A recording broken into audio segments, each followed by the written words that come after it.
আর ওখানে মনে করেন আমি হয়তো কথাটা বললে দর্শক কিছু মনে করতে পারে, ওখানে নোংরা নোংরা ড্রেস পরা হয় তো তো আমি ওগুলো দেখে আমার খুব খারাপ লাগতেছে। আমি বলতেছি আমি ভিতরে যাবো না, তোমার যদি দেখা করার দরকার হয় তুমি যাও। ওটা একটা পতিতালয়, আমি তখন জানতে পারলাম যে ওটা একটা পতিতালয়। আমাকে বললো তোমার নির্দেহ ব্যবসা করতে হবে এখানে। ওই মহিলাই সরাসরি আমাকে বলতেছে ওই মহিলা। আমি বলতেছি কিরকম কথা বলতেছেন, আমি আসছি এটা, আমি জানি এটা একটা হোটেল, এখানে মেয়েরা থাকে, তো দেহ ব্যবসা করবো মানে? আমার নাম মোসাম্মদ সাথী। মোসাম্মদ সাথী, জি। এটাই পুরো নাম? হ্যাঁ, এটা আমার পুরো নাম। আচ্ছা, আমি ছোটবেলা থেকেই বলতেছি। আপনার জন্ম জেলা কোথায়? আপনি কোথায় জন্ম? আমার জন্ম জেলা পটুয়াখালীতে।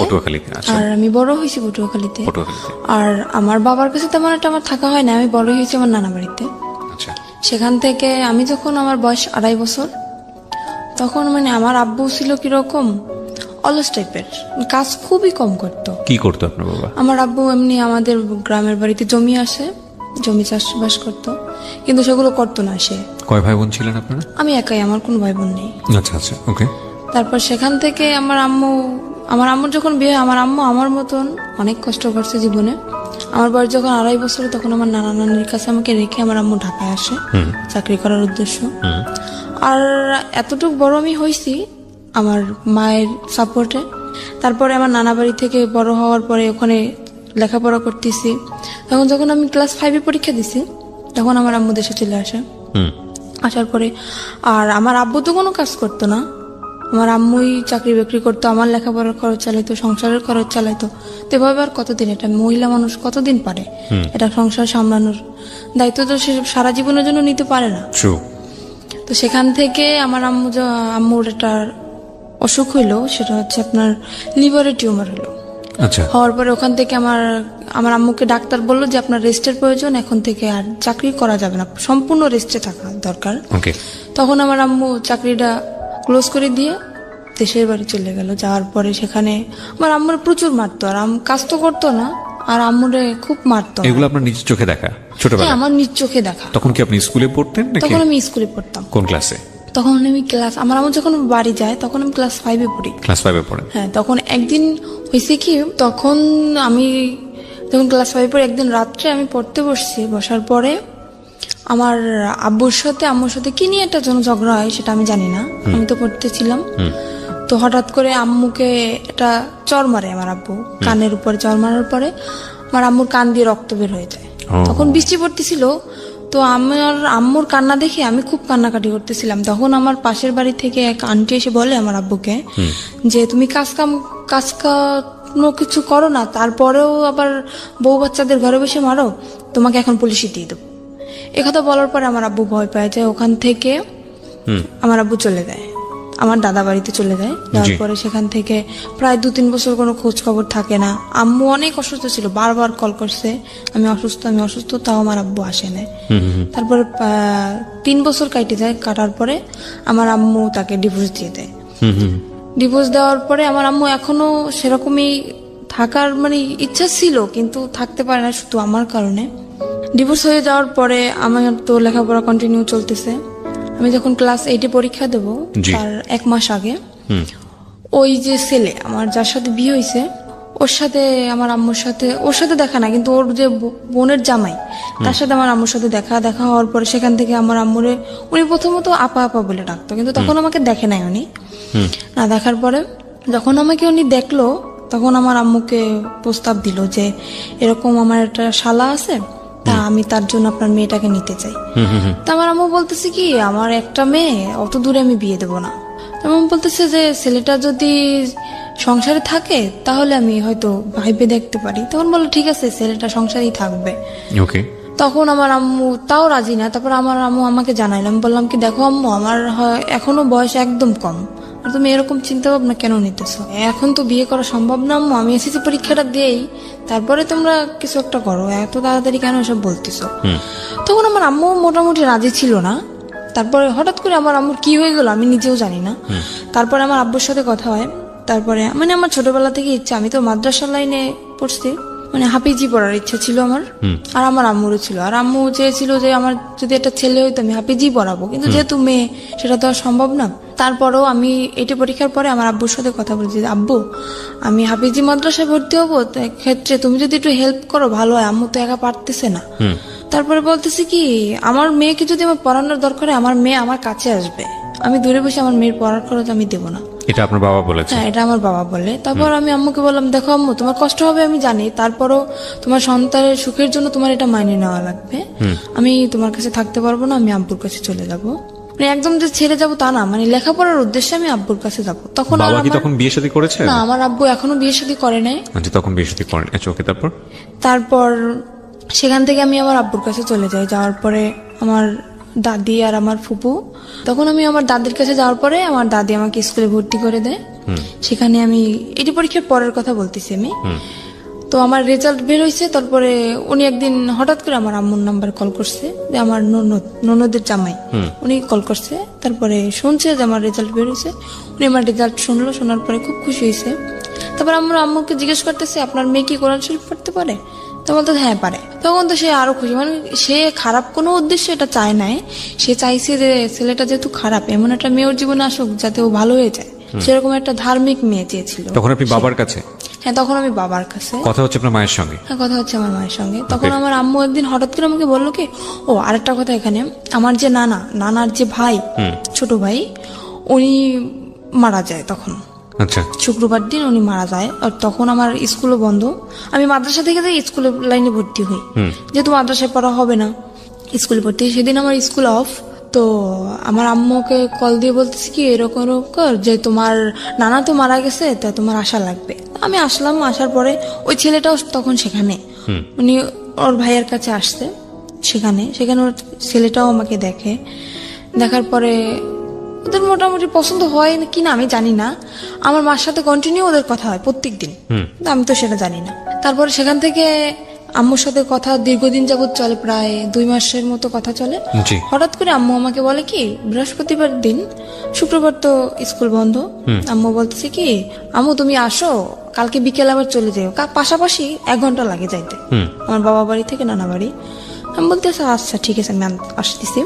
সেখান থেকে আমি আসলাম। আসার পরে ওই ছেলেটা রাত্রবেলা আমাদের মানে ওর 2টো ফ্রেন্ড নিয়ে আমাকে দেখতে আসলো, রাত্র প্রায় 8টার দিকে এসে দেখে গেল, খাওয়া দাওয়া করলো। তারপরে আমি আম্মুকে জিজ্ঞেস করতেছি, আম্মু এটা কে? বলতেছি তোমার জন্য সম্বন্ধ ঠিক করছে, সে ছেলে তোমাকে দেখতে আসছে।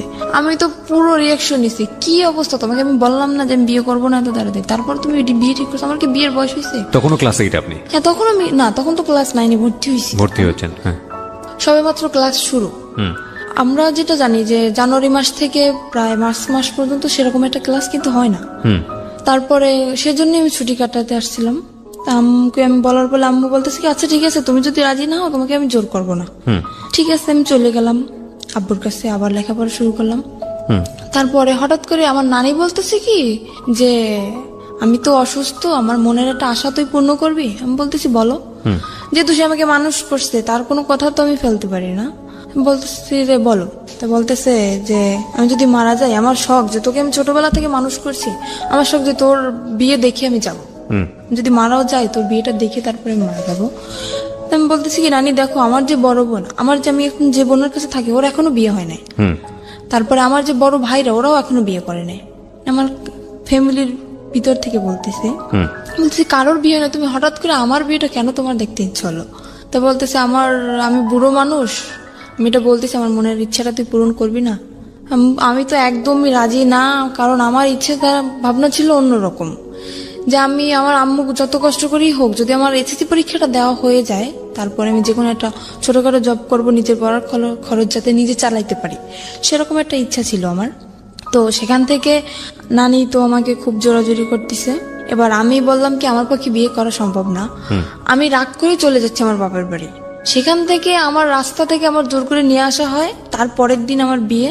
আমি জানি না সেখান থেকে এখানে আপনার বাবার কোনো ভূমিকা ছিল না? না, এখানে আমার বাবার কোনো ভূমিকা ছিল না, আর আমার বাবাকে জানানোও হয়নি। জোর করে নিয়ে আসার পরে তারপরের দিন ওই ছেলেটা আমার ফোনে ছেলেটার সাথে কথা হয়।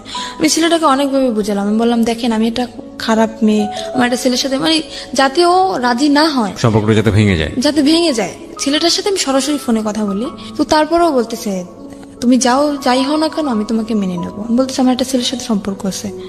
তো বলতেছে ছেলের সাথে সম্পর্ক আছে, দেখো আজকালকার ছেলেরাও আশা দেয় ঠিকই কিন্তু বিয়ে করে না, তুমি আমারকে নিয়ে তুমি অসুখী হবো না, তুমি এই চান্সটা মিস করো না।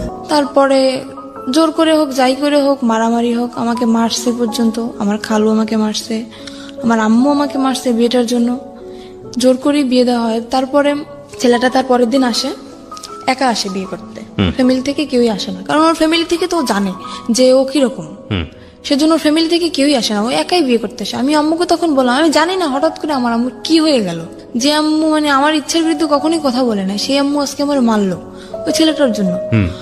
তারপরে আমি বিয়েটা হওয়ার পরে বিয়ের 15 দিন হয়ে যায়, আমি তো মোটে মানে ওর কাছেই যাচ্ছি না, ওকে চোখে দেখতে পারতেছি না, ওর সাথে কথায় কথায় আমি ঝগড়া বাঁধাই দিচ্ছি। আমি তো রাজি না, যেহেতু আমার ওকে পছন্দ না, এমনি দেখতে সুন্দর ছিল ও। তারপরে সেখান থেকে বিয়ে হওয়ার পরে প্রায় মাসখানিক হয়ে যায়, তারপরে চিন্তা ভাবনা করলাম যাক যা হওয়ার হয়ে গেছে। আর ও আমাকে বলছিল তুমি যেহেতু লেখাপড়া করতে চাও তোমাকে আমি বিয়ে পরে লেখাপড়া। তো একজন ছেলের সঙ্গে বিয়েটা হলো কিভাবে বাসায়? একজন ছেলের সাথে দিয়ে দিল আমার ফ্যামিলি। মানে কাজী এসেছিল? হ্যাঁ কাজী, ওখানে আমাদের সে কোর্টে বিয়ে হয় নাই, বিয়েটা হয়েছিল আপনার মসজিদে বসে। আচ্ছা, কোর্টে বিয়ে হয় না, আমার যেহেতু গ্রাম অঞ্চল। হ্যাঁ, মসজিদে কে কে ছিল আপনার বিয়ের সময়? আমার বিয়ের সময় আমার নানা ছিল, তারপরে আমার একটা খালু ছিল, আর কে কি ছিল আমি জানি না, এই দুজন ছিল সেটা আমি জানি। তার মানে আপনার কাবিন টাবিন কিচ্ছু করা হয়নি? না, কাবিন হয়েছে আমার। ও ছেলের পক্ষে সাক্ষী কে ছিল? ছেলের পক্ষে সাক্ষী কেউ ছিল না, এমনি হয়তো মানে আমার নানার দিক থেকে হয়তো কেউ ছিল। প্রথম কথা হচ্ছে আপনার বয়সই তো হয়নি তখন। আমার তো বয়সই হয়নি, 14 তখন তো বছর কোর্টে বয়স। যাওয়া সম্ভব না। রাইট, 14-15 বছর বয়স আপনার, তখন তো কোর্টে যাওয়া সম্ভব না। কিন্তু আমার ওখান থেকে ওই ছেলেটা একটা চালাকি করছিল কি, কাবিন আপনার বয়স বাড়িয়ে দিয়েছিল? হ্যাঁ, আমার বয়স বাড়িয়ে দিয়েছিল কি, আমার একটা ফলস একটা জন্ম নিবন্ধনের কার্ড তৈরি করে, সেটা আমার আম্মুর সাথে একসাথেই মিশে আমাদের পোস্ট অফিস থেকেই করা হয়। সেখানে মানে আমি যখন পড়ালেখা করতেছি তখন হয়তো এক ফাঁকে এসে আমার আম্মুর সাথে করে গেছে, সেটা আমি জানি না। তো সেটা এখন আমার কাছে আছে, সেটা এখন আমার বর্তমান বয়স 21 বছর দেওয়া। তারপর সেখান থেকে তো বয়স বাড়ানো হয়, কাবিনও করা হয়। কাবিন করার পর তারপরে 1 মাস পরে চিন্তা করলাম যাক যা হওয়ার হয়ে গেছে, খামাখা ও ছেলেটা তো আর কোনো অপরাধ করে না, যেহেতু বিয়ে হয়ে গেছে আমি মেনে নিলাম। নেওয়ার পরে আমি বিয়ের 1 মাস পর ওকে বললাম কি দেখো আমার ইচ্ছা না যে আমি বাবার বাড়ি থাকবো, তোমার যদি মনে করো শুধু থাকার মতো একটা ঘর থাকে আমার তাতেই চলবে, কিন্তু আমি বাবার বাড়ি থাকতে চাই না, তুমি আমাকে তোমার নিজের বাড়ি নিয়ে চলো। ও তো নিজের বাড়ি আমাকে নেবে না, একদমই না, কারণ আমি যদি সম্পূর্ণ সত্যিটা জেনে যাই তখন ওর সমস্যা না, আমাকে নেবে না। তখন আমি আমার শাশুড়ির সাথে কথা বললাম যে আম্মা দেখেন এরকম আমার তো এখানে থাকতে ভালো লাগে না, আর লোকজন কি মনে করবে, আমার বিয়ে হয়ে গেছে তারপর আমি বাবার বাড়ি থাকতেছি। তো বলতেছে আচ্ছা ঠিক আছে তুমি আসো। সেখান থেকে আমার আম্মু কি করলো, ওর কাছে টাকা নেই, তো কাজ করে না, বিয়ের 1 মাস হয়ে গেছে, 1 মাস যাবত আমাদের বাড়িতে কাজ কাম তো কিছু করে না। আমার আম্মু করতেও বলে না, যেহেতু নতুন জামাই তাকে তো আর কাজ করতে বলা যায় না। আমার আম্মু কি করলো, আমার নানার কাছ থেকে 20,000 টাকা নিয়ে আসলো, আসার পরে আমাকে দিল, দেওয়ার পরে বললো আচ্ছা ঠিক আছে তোরা এটা নিয়ে যা, যেহেতু কিছু দিতে পারি নাই। বিয়ের 1 মাস পরে চলে গেলাম শ্বশুর বাড়ি, যাওয়ার পরে কিসি বাড়ি আমি যাওয়ার পরে আমি তখনই আমার মনে একটু সন্দেহ হয়েছে, আমাকে একদমই বাইরে বেরোতে দিত না। শ্বশুর বাড়িতে কি আপনি কি পেলেন, মানে শ্বশুর শাশুড়ি কাউকে পেলেন? না, আমার শ্বশুর নেই, আমার শ্বশুর মারা গেছে আজকে 26 বছর। আচ্ছা, তো শাশুড়িকে পেলেন তো নিশ্চয়ই? হ্যাঁ, শাশুড়ি আছে আর আমার একটা ননদ আছে। তারপর ননদটা বিয়ে দেওয়া, তো আমার শাশুড়ি একাই থাকে বাড়িতে। সেখানে যাওয়ার পরে আমাকে একদম বাইরে বেরোতে দিচ্ছে না, আর আমি যে গোসল করব সে গোসলের পানিটা পর্যন্ত আমার ঘরে আইনে দিচ্ছে আমার শাশুড়ি। আমি তো মহা খুশি যে এরকম একটা শাশুড়ি পাইছি আমি, যে আমার গোসলের পানিটা পর্যন্ত আমার ঘরে এনে দিতেছে, আমার বাইরে যাইতে দেয় না। দেখ আমি ভাবছি হয়তো আমি 5 ওয়াক্ত নামাজ পড়ি, হয়তো সেই কারণে আমার শাশুড়ি চায় না যে পরপুরুষ আমাকে দেখো, এর জন্য পানিটা এনে দেয়, কিন্তু তাদের মনের ভিতর তো অন্য কিছু। Something beyond entertainment. Welcome. সেটা আমরা সামনের দিকে যাই। তারপরে সেখান থেকে 3 মাস পার হয়ে যায়, যাওয়ার পর আমার একটা চাচা শ্বশুর ছিল, সে সবার ছোট ছিল, সে আমাকে খুব আদর করতো। নিজের বাবার কাছ থেকে আমি যতটুকু আদর না পাইছি তার কাছ থেকে ততটুকু আদর মনে হয় আমি পাইছি। কিন্তু বিয়ের 6 মাস পরে উনি মারা যায়, আমার সেই চাচা শ্বশুর মারা যাওয়ার পরে সেখান থেকেই আমার সংসারে আগুন লেগে গেল। কারণ আমার ওই চাচারে খুব ভয় পাইতো আমার হাজবেন্ড, যার কারণে মানে কোনো কিছু করতে গেলে ভাবতো, অন্তত 50 বার ভাবতো। তো উনি মারা যাওয়ার পরে, উনি যেদিন মারা গেছে সেদিন রাত্রেও, আমি তো জানি না, আমাকে বলতেছে কি, দেখো আমার বাড়ির যত দায়িত্ব আমার চাচার উপরে ছিল, যেহেতু সে মারা গেছে এখন কিন্তু সব দায়িত্বটা আমার। তো আমার যদি রাত্রে ফিরতে দাঁড়িয়ে তুমি কখনো আমাকে জিজ্ঞেস করবে না যে তুমি কোথায় গেছিলা। এটা মানে আপনার হাজবেন্ড আপনাকে বলেছিল? আমাকে বলে। আর আমি এতটুকু বিশ্বাস ওকে আমি করতাম, আমি যদি চোখের সামনে দেখতাম যে ওটা কিছু করতেছে, তারপরেও যদি বলতো যে না আমি এটা করি নাই, তাও আমি বিশ্বাস করে নিতাম। আমি এতটা বিশ্বাস ওকে আমি করতাম। সেখান থেকে ও যেদিন ওর চাচা মারা যায়, ওদিন ও সারা রাত্র বাড়ি ফিরলো না। ও তখন জোর আসলে, আমি তো জানি না। সকালবেলা বাড়ি ফিরলো, আমি জিজ্ঞেস, ও যেহেতু আমাকে বলছে সন্ধ্যার দিকে যে তুমি আমাকে জিজ্ঞেস করবা না, আমি জিজ্ঞেসও করিনি। আর আমিও খুব কান্নাকাটি করতেছি যে আমাকে এত ভালোবাসতো, সে হঠাৎ করে মারা গেল। তা আমি আর ওকে জিজ্ঞেস করিনি। পরপর 3-4 দিন এরকম ও বাড়ি আসতেছে না। তারপর আমি ওকে জিজ্ঞেস করলাম, কি এমন কাজ তোমার সারা রাত্র? আমার চাচা শ্বশুর তো এরকম সারা রাত্র বাড়ি পাহারা দিত না, তুমি তো রাত্র পর্যন্ত কি করো? আমাকে বললো, মেয়ে মানুষের মতো থাকো, তোমার এত শক্তি দরকার আছে? বললাম আচ্ছা ঠিক আছে।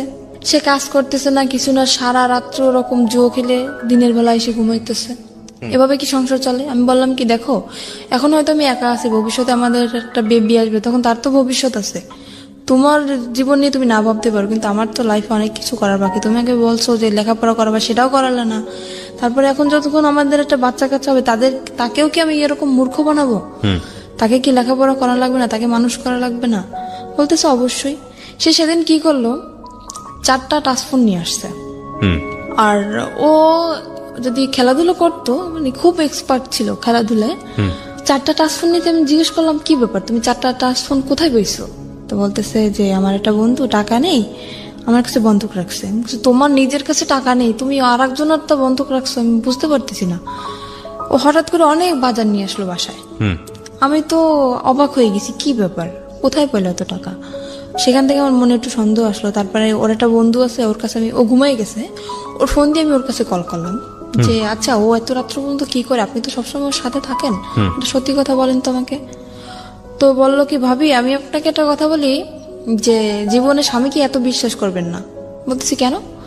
তা বলতেছে ও সারা রাত্র কি করে আপনি জানেন? আমি বলতেছি না আমি তো জানি। কে বলছে আপনাকে এটা? ওটা ওর বন্ধু বলতেছে আমাকে। আচ্ছা, ওর বন্ধুকে আপনি আগে থেকেই চিনতেন? হ্যাঁ, ওর বন্ধু অনেকবার আসছে আমাদের বাড়িতে। ওকে, সো বন্ধুই আপনাকে কথাগুলো বলছে? হ্যাঁ, বন্ধু আমাকে কথাগুলো বলতেছে যে ভাবি আমি যে কথাগুলো আপনাকে বলতেছি এটা ওকে বলবেন না, তাহলে কিন্তু ও আমার সাথে ঝগড়া লাগাই দেবে। বললাম যে ঠিক আছে আমি বলবো না, আপনি বলেন। তা বলতেছে ও এরকম সারা রাত্র জুয়ো খেলে বেড়ায় আর মারামারি করে এর সাথে ওর সাথে। আমি তো আপনাকে বলি না, কারণ আপনি যেহেতু নতুন বিয়ে হয়েছে আপনাদের, বললে হয়তো সংসারে সমস্যা হইতে পারে, এর জন্য আমি বলি না। তারপর একদিন রাত্র এরকম সারা রাত্র আমি কি অসুস্থ, আমার প্রচন্ড মাথা ব্যথা আর জ্বর। আমি ওকে বললাম কি আমাকে কিছু ওষুধ এনে দিয়ে যাও, আমার খুব ক্লান্ত লাগতেছে শরীরটা। ও যে গেল আর আসলো না। তো সেখান থেকে সারা রাত্র অসুস্থ। আর ও কি করতো, যখন বাইরে বের হইতো বাইরে থেকে রুম তালা মেরে রেখে যেত।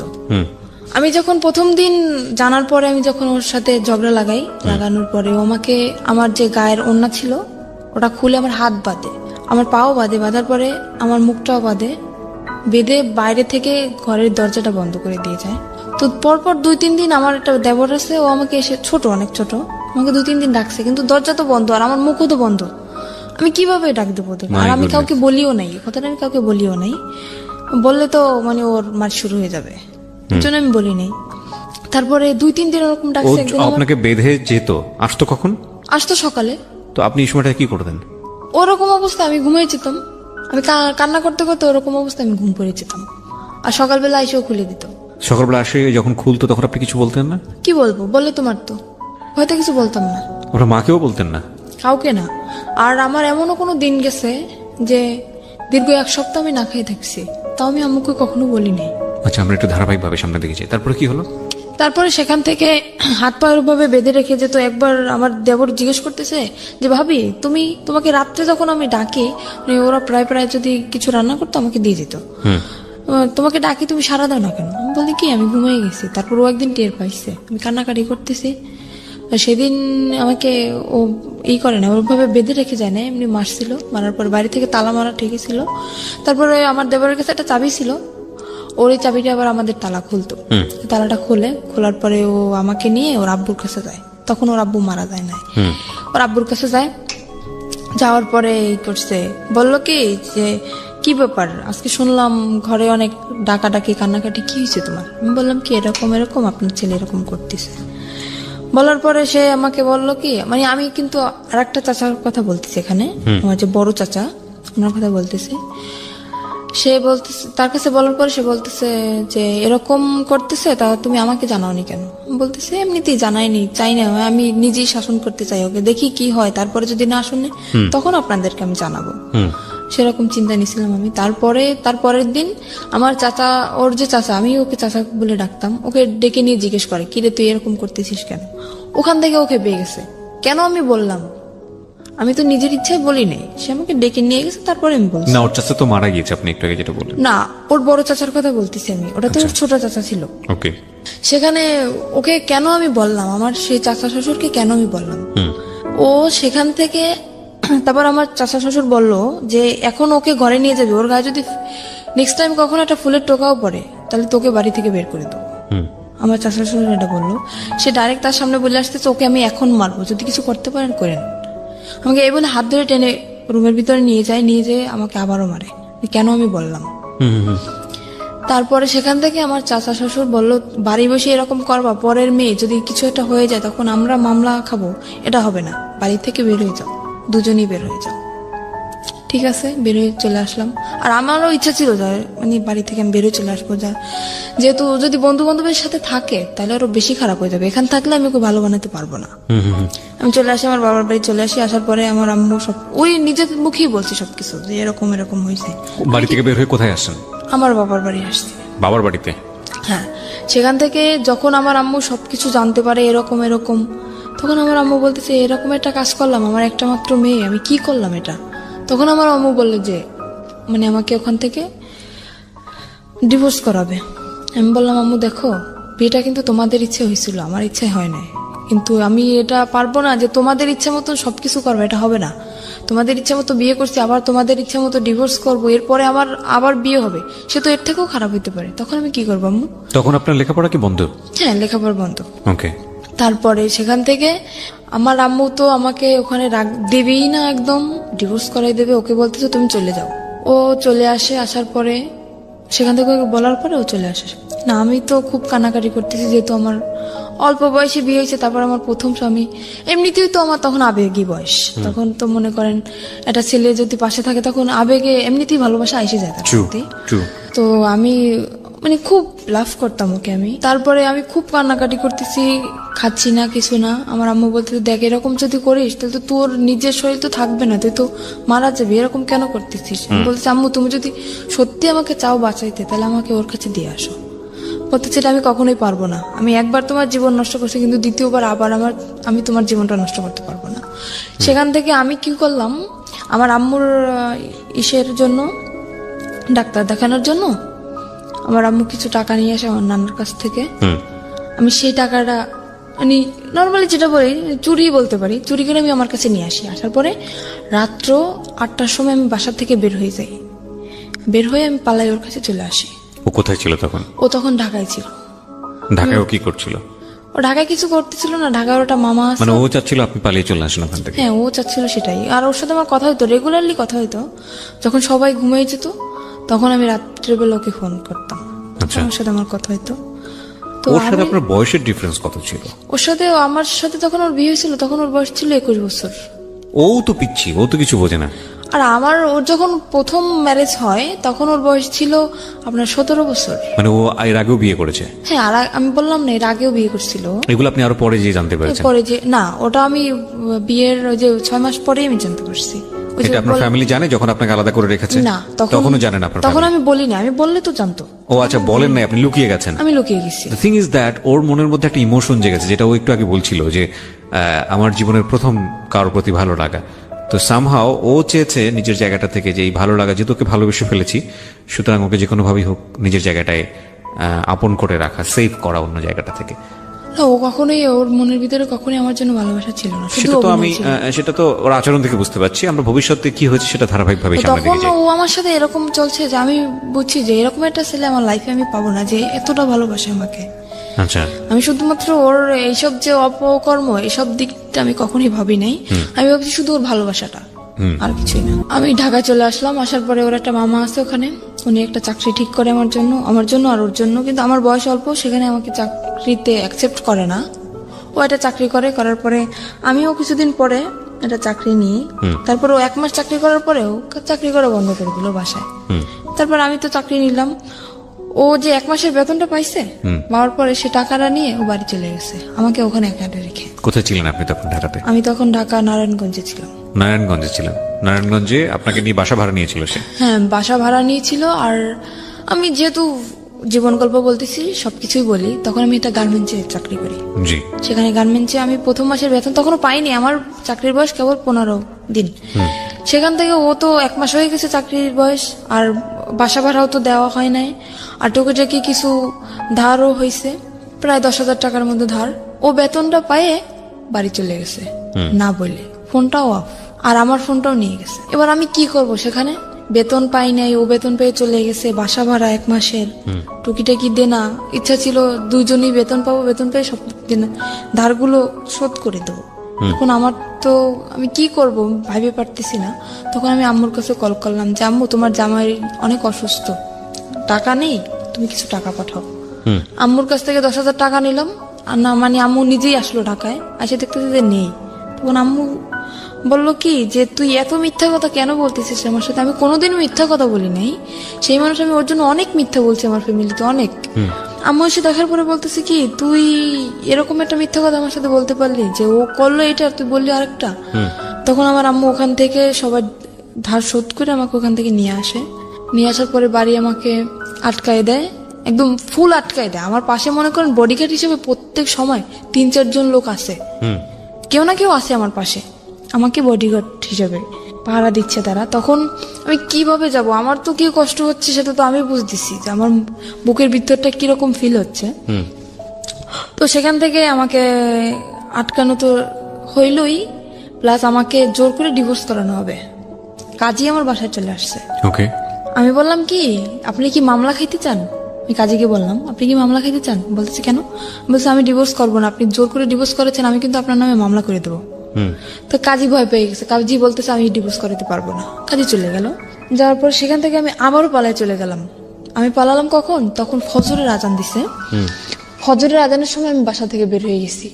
আমি নামাজ পড়ার দিয়ে আমি উজু করতে বেরিয়েছি, সেখান থেকে আমি বের হয়ে গেছি। বের হয়ে আমার শহরে যাইতে আপনার প্রায় 1 ঘন্টা সময় লাগে, গ্রামের দিকে তো বাড়ি। সেখান থেকে আমি গাড়ি থেকে নেমে ওকে কল করলাম যে আমার কাছে টাকা নেই, তুমি টাকা পাঠাও, আমি আসবো। তো বলতেছে আমার পক্ষে টাকা পাঠানো সম্ভব না। আমি কি করলাম, আমার বিয়ের সময় যে নাকফুল দেওয়া হয়েছিল আমাকে, নাকের ফুল, ওটা আমি বিক্রি করে দিলাম শহরে গিয়ে। বিক্রি করে সেখান থেকে আমার 700 টাকা আসলো। আমি সেই টাকাটা দিয়ে ওর বাড়ি চলে গেলাম। যাওয়ার পরে সে তো আমাকে মাইনে নিচ্ছে না। কেন তুমি আমার মাইনে নেবে না? বিয়ের 1 বছর পরের কথা বলতেছি আমি। সে আমাকে মানবে না। কি অন্যায় করছি আমি? তুমি কেন আমাকে মানবা না? আমি কি অন্য কারোর সাথে রিলেশন করছি বা কারোর সাথে ভেগে গেছি, তারপরে 6 মাস পরে তোমার সাথে আসছি? কেন তুমি আমাকে এরকম করতেছ আমার সাথে? সে বলতেছে ঠিক আছে, একটা শর্তে আমি তোমাকে রাখতে পারি, আমি কোনো কাজ করতে পারবো না, তুমি আমাকে চাকরি করে খাওয়াবা। ঠিক আছে। তো সেখান থেকে আমি যশোরে চলে গেলাম। সেখানে আমার একটা ফুফু শাশুড়ি আছে। যশোরে কি Something beyond entertainment. Welcome. ওকে সাথে নিয়ে গেলেন? হ্যাঁ, ও আমাকে নিয়ে গেছে আমার ফুফু শাশুড়ির কাছে। ওকে। আর ওনার মেয়ের নিজস্ব পার্লারের আছে, বিজনেস আছে। সেখানে আমাকে 3 মাস ট্রেনিং করানোর পরে আমি মোটামুটি কাজ সবকিছুই শিখি। শেখার পরে ওখানে আমার চাকরিও হয়ে যায়। তখন আমার বেতন ছিল 16,000 টাকা। আর আমি বেতনের যত টাকা পাইতাম, বেতন পাওয়ার সাথে মানে ও আমার সাথে থাকতো না, কিন্তু যেদিন আমি বেতন পাইতাম ওদিন চলে আসতো। আচ্ছা। সব টাকা নিয়ে যেত, হাত খরচের টাকা রেখে সব টাকা নিয়ে যেত। ওকে। নিয়ে ও বলতো কি যে আমার মানে আমাদের বাড়ি তো এমনি ও বলতেছে যে আমার 2তলা বিল্ডিং করার ইচ্ছা, তো এই টাকাটা নিয়ে আমি ব্যাংকে রাখতেছি। আসলে কোনো কিছুই করতো না, ও টাকাগুলো শুধু ফাও নষ্ট করতো। আর মেয়েদের সাথে মনে করেন আসার পরেও ফোন অফ করে রাখ, ফোনের উপরে ফোন আসতেই থাকতো মেয়েদের ফোন। তারপরে সেখান থেকে টাকা নিয়ে গেল, 2-3 মাস এরকম চাকরি করার পরে এরকম টাকা নিয়েই যাচ্ছে। আমি বলতেছি কি আমি বাড়ি যাব, তুমি কোথায় টাকা রাখতেছো আমি এটা দেখবো। সে আমাকে বাড়ি নিবে না। তখন একটা মেয়ের সাথে ওর রিলেশন চলতেছে। সেই মেয়েটাই মানে জানতো যে ওর বউ আছে, তারপরে আমার বাড়ি কোথায় সবকিছুই জানতো, তারপরেও মেয়েটা ওর সাথে রিলেশন চলতেছে। আর সে মেয়েটারও আগে বিয়ে হয়েছিল, যেরকম ও ছিল সেরকম সে মেয়েটা ছিল, দুজনই একরকম। ওর সাথে রিলেশন ছিল, তারপরে রিলেশন চলতেছে সেটা আমি জানি না। তারপরে একদিন ওই মেয়েটাকে নিয়ে আমি তো অফিসে, আমার ফুপু শ্বশুরের বাসায়ও আসে। আর আমার যে দুপুরের লাঞ্চ, আমার ওই যে বাসায় যে কাজের বুয়া উনি নিয়ে যেত, আমি বাসায় আসতাম না দুপুরে, উনি নিয়ে যেত। তো দুপুরের সময় ও যখন আসে আমাকে ওই কাজের বুয়া বলে কি যে আমি ওকে খালা বলে ডাকতাম, তো বলতেছে উনি আমাকে একদম মেয়ের মতোই দেখতো। তো বলতেছে আম্মু তোকে একটা কথা বলবো, তুই কাউকে বলবি না আর আমার নামটাও বলবি না। বলতে আচ্ছা ঠিক আছে বলবো না। কি আমি বুঝতে পারিনি যে এই কথাটা বলবে। আমি ভাবছি হয়তো আমার ফুপু শাশুড়ি একটু মানে রাগী মানুষ, তো অনেক সময় মানে গালাগালি করে, আমি ভাবছি সেরকম কিছুটা বলবে। তো বলতেছে আপনি বলেন, আমি কাউকে বলবো না। তো বলতেছি কি যে জামাই এটা মেয়েকে নিয়ে এরকম এরকম বাসায় আসছে, মেয়েটাকে তুই চিনিস? তো আমি ভাবছি হয়তো আমার ননদ হইতে পারে। আমি বলছি দেখতে কেমন? তো উদাহরণ দেওয়ার পরে আমি দেখছি যে না, আমার ননদ তো এরকম না।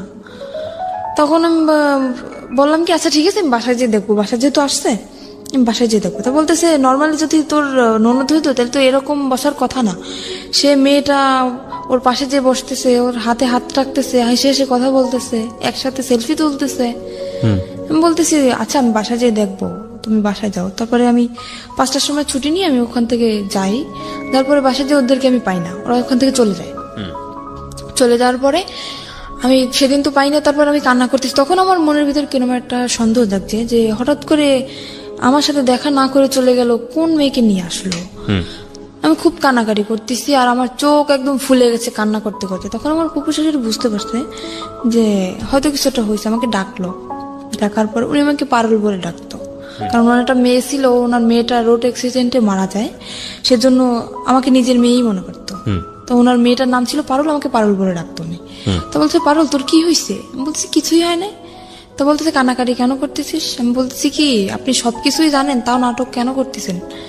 তো বলতেছে কেন, আমি কি করছি, কিসের নাটক করলাম? আমি বললাম আপনার বাসায় যেটা মেয়েকে নিয়ে আসছিল সে মেয়েটা কে? আমার ফুপু সবকিছু জানে, আর ওই যে জিনিসটা ওটাই আমার ফুপু শাশুড়ির হাত ছিল। তারপরে প্রথম বুঝতে পারিনি, তারপরে মানে নিজের ভিতর থেকে চিন্তা ভাবনা করে দেখলাম যে সে যেহেতু জানবে না তাহলে এরকম একটা কাণ্ড কিভাবে ঘটলো। তার বাসায় মেয়েটাকে নিয়ে আসলো, ওর ইচ্ছা ছিল যে আমাকে প্রথমত দেওয়ার ইচ্ছা ছিল না, ওখানে যেখানে আমাকে বিক্রি করা হয়েছে দেওয়ার ইচ্ছা ছিল না। ওর ইচ্ছা ছিল যে মানে ওই মেয়েটাকে ও দেবে ওখানে। তো ওই মেয়েটা রাজি হয় না। মেয়েটা বললো কি ওকে একটা শর্ত দিল যে আমি যাইতে পারি ওই জায়গায়, তুমি যদি আমাকে বিয়ে করো তাহলে আমি যাবো। তারপরে সেখানে ওই মেয়েটাকে নকল রেজিস্ট্রি করে ও বিয়ে করে। এবার সেখান থেকে ওই মেয়েটাকে নকল রেজিস্ট্রি করে বিয়ে করে। বিয়ে করার পরে আমি যখন জানতে পারি তোর সাথে বিয়ে হয়ে গেছে, তখন আমি ওখান থেকে বাড়ি চলে যাই। বাড়ি চলে যাওয়ার পরে দেখতেছি ওরা দুজনই বাড়ি। জিজ্ঞেস করলাম কি ব্যাপারে, মেয়েটা কে? আমাকে সেখান থেকে বাড়ি একদম ঢুকতেই দিল না, মানে রুমের ভিতরে ঢুকতেই দিল না। মেয়েটা তো রুমের ভিতরে, কত জানে যে বউ আছে। বাড়ি মানে আপনার শ্বশুর বাড়ি? হ্যাঁ আমার শ্বশুর বাড়ি। ও তো কোনো অ্যাকশন নিচ্ছে না, কিন্তু আমি তো পুরো একদম মনে করেন একটা মেয়ের কখনোই চাইবে না যে তার স্বামীর লাইফে অন্যটা মেয়ে আসুক। আমি তো অনেক রাগারাগি করতেছি, চিল্লাপাল্লা করতেছি। ও সেখান থেকে আমাকে নিয়ে গেল একটা হোটেলে। তারপরে সে হোটেলটা আমার একটা আত্মীয়র, সেই হোটেলে নিয়ে যেয়ে আমাকে বললো দেখো এরকম এরকম একটা মেয়েকে ওকে আমি বিয়ে করিনি, ওর সাথে আমার নকল রেজিস্ট্রি, ওর সাথে আমার ঘর সংসার করার ইচ্ছা না, ওকে আমি ছেড়ে দেবো। বলি কেন তুমি এরকম করলা? তুমি তো আমার সাথে এরকম করতে পারবা, কেন করলো? মেয়েটা জীবনটা কেন তুমি নষ্ট করলা? তা বলতেছে ওর বাবা মার অনেক টাকা পয়সা আছে, তো মানে আমাকে লোভ দেখাচ্ছে, ও টাকার লোভ দেখাচ্ছে। ওর বাবা মার অনেক টাকা পয়সা আছে, কিছু টাকা পয়সা নিয়ে আমি ওকে ছেড়ে দেবো। আমি বলতেছি এটা কখনোই হবে না। আমি একটা যেরকম আমার মনে যেরকম কষ্ট হয় আমার স্বামীর জীবনে অন্য কেউ আসলে ঠিক ওরও সেরকম কষ্ট, আমি এটা মানবো না। তারপরে সেখানে ওই মেয়ের যে নানি, ওই মেয়েটার নানি কল করছে ফোনে। আমি ফোনটা রিসিভ করি। আমি বললাম কি মেয়ে যে বিয়ে দিছেন জানেন যে ছেলে কি করে? বলতেছে হ্যাঁ জানি। ছেলে কি করে? বলতেছে ছেলে তো রোলার মেশিন চালায়। বলতেছি সম্পূর্ণ ভুল, ও কোনো কাজ করে না। বলতেছে তুমি কি বলতেছো? আমি বলতেছি আমি ওর বউ। বউ মানি? কিন্তু বউ মানে আপনি জানেন না যে ওর আগে আরো একটা বউ আছে? তো বলতেছে না তো, ও তো বলছে যে আমি আগে বিয়ে করছিলাম, তার সাথে ডিভোর্স হয়ে গেছে। ডিভোর্স হয়ে গেছে তাহলে ও আমার সাথে কেন এখন? তা তারপরে বললো কি আচ্ছা এই করছে, আমরা থানায় মামলা করব, তুমি থানায় আসো। আমি বলতেছি মামলা করার দরকার হলে আপনারা করেন, ভুল আপনারা করছেন, মামলাটা আপনারাই করবেন, আমি করব না। আপনারা কি করবেন আপনারা নিজেরা ডিসিশন নেন, এর ব্যাপারে আমি কিছু বলবো না আপনাদের। তো ওরা, আমি তো সেখান থেকে আমাকে বললো কি তুমি যেখানে আছো সেখানে যাও, ও মেয়েটাকে আমি কিছুদিনের ভিতরে ছেড়ে দিয়ে আমি তোমার কাছে আসতেছি। আপনি তখন যশোরে? আমি তখন যশোরে না, তখন আমাকে খুলনা একটা হোটেলে নিয়ে যায়, খুলনায়। যশোর খুলনা তো পাশাপাশি যায়। কত এই কথাগুলো হচ্ছে কোথায়? খুলনায় বসে? হ্যাঁ, খুলনায় বসে একটা হোটেলের ভিতর হচ্ছে। তো আপনাকে যেতে বলছে কোথায়? যেতে বলছে আমার যেখানে চাকরি করি ওখানে আমাকে। সেটা তো যশোরে? হ্যাঁ, যশোরে। ওকে। ওখান থেকে আমি যশোরে চলে যাই, চলে যাওয়ার পরে মানে যেটা বললাম আমি বিশ্বাস করলাম আবারও। ওখান থেকে যশোরে চলে যাই, যাওয়ার পরে ও মেয়েটাকে নিয়ে আবার ওই বাসায় আসে। ওই বাসা বলতে? আমার যে ফুপুর বাসায় আবার। আপনার আপন ফুপু? না, ফুপুর শাশুড়ি। ফুপুর শাশুড়ি, ওকে। ওনার বাসায় আবারও আসে। আসার পরে আমি সেদিন যখন আমি খবর পাই, ওই খালা আমাকে কল করে, যখনই আমি খবর পাই আমি সাথে সাথে অফিস থেকে বেরোয় চলে আসি। আমি আমার ম্যাডামকেও বলি না যে আমি যাচ্ছি, সেখান থেকে আমি সাথে সাথে বেরোয় চলে আসি। আসার পরে ও আমার আসার আধা ঘন্টা আগে বের হয়ে গেছে। যাওয়ার পরে আমি কল করছি ওকে, কি ব্যাপার তুমি নাকি আজকে আসছিলে, তুমি চলে গেছো কেন? তো বলতেছে আমি কালকে আসবো। তো পরের দিন আসলো, আসার পরে রাত্রবেলা আমি ওর সাথে কথা বলতেছি না, কিছু না, ঝগড়া লাগাই দিতেছি। তো তখন ও রাগ করে চলে যাবে, থাকবে না। বলতেছে তোমার এই মেজাজ দেখার জন্য আমি আসিনি এখানে। আমার তো রাগ করাটা স্বাভাবিক, যেখানে আমার স্বামীর সাথে আমার থাকার কথা, আমি চাকরি করতেছি এক জায়গায়, আমার স্বামী আর এক জায়গায় থাকতেছে, তার সাথে অন্য একটা মেয়ে, বুঝতেছি না মানে আমার অ্যাকশন নেওয়ার কথা, সে জায়গায় উল্টো আমার সাথে রাগ দেখাইতেছে। আমি এখানে থাকবো না, আমি চলে যাবো। তুমি যাও, আমি রাগের মাথায় বলতেছি তুমি যাও। তো আমার ফুপু শাশুড়ি তাকে ধরে রাখার পরে রাত্রবেলা ওর সাথে আমার কথা চলতেছে যে কেন তুমি এরকম আমার সাথে করলা, এরকম মেয়েটাকে নিয়ে তুমি ঠিকই সংসার করছো, তুমি যেহেতু তাকে রাখবা না তাহলে তাকে তুমি বাড়ি নিয়ে গেলা কেন? আমার বাড়ি জায়গা হচ্ছে না, আর তুমি তারে নিয়ে বাড়ি রাখতেছো, কিভাবে রাখতেছো? তো তখনও করলো কি, ওর মা ফোন দিল, ওই মেয়েটার মা ফোন দিল। ফোন দেওয়ার পরে আমি ফোনটা যে রিসিভ করতে গেছি, ফোনটা আমাকে দিচ্ছে না। আমি জোর করে হাত থেকে ওর ফোনটা নিয়ে গেছি, নেওয়ার পরে আমাকে মার শুরু করে দিচ্ছে। মারার পরে ও আমার মাথায় মারে একটা দিয়ে, আপনার ওই যে স্ট্রে থাকে না সিগারেট খাওয়ার পরে যেটা ফালানো হয়, হ্যাঁ স্ট্রে, ওটা দিয়ে আমার মাথার মধ্যে মারার পরে আমি ওখানে অজ্ঞান হয়ে পড়ে যাই। তারপরে আমার মাথা দিয়ে প্রায় রক্ত বের হয়ে যায়, মানে অল্প কিছু ফেটে যায়, আমি ওখানে সেন্সার হয়ে যাই। প্রায় ঘন্টাখানিক পরে আমার সেন্স আসার পর দেখতেছি মেয়েটার সাথে কথা বলতেছে ফোনে। তখনও কথা বলতেছে যে আমার ওয়াইফ এদিকে অজ্ঞান, সেদিকে ওর কোনো খেয়াল নেই, ও সে মেয়েটার সাথে কথা বলতেছে। আমি তখন ওকে দরজা খুলে দিলাম, দারোয়ানকে ডাকলাম, ডাকার পরে আমি বললাম তুমি এখন বের হয়ে যাও। তখন রাত্র 3টা। সেখান থেকে বের হয়ে গেল, যাওয়ার পরে 4-5 দিন পরে আবার আসলো। আসার পরে আমাকে বলতেছে কি যে, আমাকে শারমিন বলে ডাকে, শারমিন আমি যা করছি আসলে আমার আসলে অন্যায় হয়েছে। তো ও ওখান থেকে মানে ওই মেয়েটা যাবে না, আমাকে বললো কি তোমাকে নিয়ে আমি এক জায়গায় বেড়াতে যাব। আমি ওকে আবারও কিন্তু ক্ষমা করে দিলাম, এত অন্যায় করার পরেও। মানে আপনি মেনে নিলেন যে ওই বউ থাকা অবস্থায় আপনি থাকবেন না? তাহলে অবশ্য মেয়েটা নেই। মেয়েটা কোথায় গেছে? চলে গেছে। ও মেয়েটা চলে গেছে? তারপরে ও বলছে যে মেয়েটা চলে গেছে, আসলে যায় না, মেয়েটা ওর বাড়িতে। ওকে। তারপরে আমাকে বলো তোমাকে নিয়ে আমি এক জায়গায় বেড়াতে যাব। বলছে আচ্ছা ঠিক আছে চলো। তো বলতেছে কালকে তুমি ছুটি নেবা। বলছে আচ্ছা। তারপরে আমি আমার ফুপু শাশুড়ির কাছ থেকে কিছু টাকা নিলাম, নেওয়ার পরে ও আমাকে নিয়ে, মানে আমার লাইফে ফার্স্ট আমি ওই জায়গাটা যখন দেখি, আমাকে একটা জায়গায় নিয়ে যায়, সেখানে সব মেয়েরা, সেখান থেকে আমি দেখার পরে আমি বলতেছি কি ব্যাপার তুমি আমাকে কোথায় নিয়ে আসছো? তা বলতেছে কি এটা একটা হোটেল মেয়েদের, এখানে শুধু মেয়েরাই থাকে, এখানে কোনো ছেলেরা থাকে না। আমি বলতেছি ছেলেরা থাকে না তো তুমি ঢুকলা কিভাবে এখানে? তো বলতেছে তুমি বুঝবো না, এখানে একটা মেয়ের সাথে আমার সাথে এটা কথা হয়েছে, একটা মেয়ের সাথে আমার সাথে বন্ধুত্ব, ওর সাথে আমি দেখা করতে আসছি এখানে। বলতে দেখা করতে আসছো তো আমাকে নিয়ে আসছো কেন? তা বলতেছে তুমি চলো তোমাকে দেখতে চাইছে। বলতে আচ্ছা ঠিক আছে চলো। আর ওখানে মনে করেন আমি হয়তো কথাটা বললে দর্শক কিছু মনে করতে পারে, ওখানে নোংরা নোংরা ড্রেস পরা হয়তো, তো আমি ওগুলো দেখে আমার খুব খারাপ লাগতেছে। আমি বলতেছি আমি ভিতরে যাবো না, তোমার যদি দেখা করার দরকার হয় তুমি যাও, আমি এখানে নিচে দাঁড়াইতেছি, তুমি যেই দেখা করে চলে আসো। তো বলতেছে না তোমার যাওয়াই লাগবে। আমাকে নিয়ে দোতলায় গেল, ওরা দোতলা সিস্টেম, দোতলায় গেল, যাওয়ার পর একটা রুমের ভিতরে ঢুকানো হলো। ও রুমটা ভিতর থেকে বন্ধ করে দিল। কে বন্ধ করলো? আমার হাজবেন্ড ভিতর থেকে বন্ধ করে দিল, আমার সাথেই ও ভিতর থেকে বন্ধ করে দিল। সেখানে কিছুক্ষণ কথাবার্তা আমার সাথে বলার পরে বলতেছে তুমি এখানে বসো, ও তো আবার সিগারেট খায়, তো বলতেছে তুমি এখানে বসো, আমি একটু সিগারেট খেয়ে আসি, নিচের থেকে নিয়ে আসি, এটা বলতে চলে গেল। ঘন্টার পর আমার ফোনটা নিয়ে গেছে যাতে আমি কারোর সাথে যোগাযোগ করতে না পারি। ঘন্টার পর ঘন্টা কাটে গেল, তার কোনো খবর নাই, কি ব্যাপার। তারপর আমি ওখানে একটা খাট ছিল, শুধু খাটই ছিল, রুমের ভিতর শুধু খাট, আর কিছু ছিল না তখন। তারপর আমি ওখানে ঘুমিয়ে যাই। ঘুমানোর পরে তখন আমি রাত্রে খাইও না, আর রাত্রে আমার রুমে কেউ আসেও না ওখানে। তারপর সকাল হয়ে যায়, সকাল হওয়ার পর আমি বুঝতে পারিনি যে সকাল হয়েছে। আমি ঘুমাই যাওয়ার পরে এবার সকালবেলা একটা মেয়ে আসলো, আমার জন্য নাস্তা নিয়ে আসছে। আমি বলতেছি কি, আচ্ছা আমার হাজবেন্ড কোথায় বলতে পারেন? বলতেছে আপনার হাজবেন্ড কে? আমি বলতেছি আমার হাজবেন্ড কে মানে আমার সাথে যে আসছে উনি আমার হাজবেন্ড। তো বলতেছে তা তো জানি না, আপনি ম্যাডামের কাছে জিজ্ঞেস করে নেন। তারপরে আমি সকালে নাস্তা করলাম। আমি বলতেছি কি ব্যাপার, আমাকে আপনার হাজবেন্ডের কাছে ফোন ছিল না? হ্যাঁ, ওর কাছে তো ফোন ছিল। আপনার কাছে ফোন ছিল না? আমার ফোনটা তো নিয়ে গেল। নিয়ে গেছে, বললাম না যে আমার ফোনটা নিয়ে গেছে যাতে আমি কারোর সাথে যোগাযোগ করতে না পারি। এবার আপনি যে কোনো কারো কাছ থেকে ফোন নিয়ে তোর নম্বরে ফোন দিতে কিভাবে দেবো? আমি তো রুমের ভিতরে আটকানো, আর ওখান থেকে তো আমার কল করার বাইরে থেকে চেষ্টা আটকে দিয়ে গেছে। হ্যাঁ, বাইরে থেকে আমাকে তালা মেরে রেখে গেছে।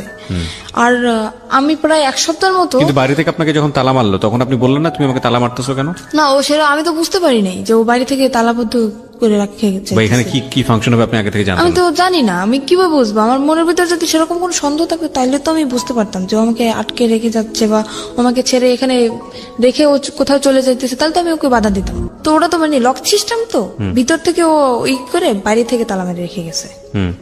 ওই লক করে দিয়ে তারপরে উপরে চিকল লাগে, তারপর তালা মারছে। কিন্তু আগে যে লক করে তালা মারছে সেটা আমি জানি না, তো বাড়ি থেকেও তালা মারা।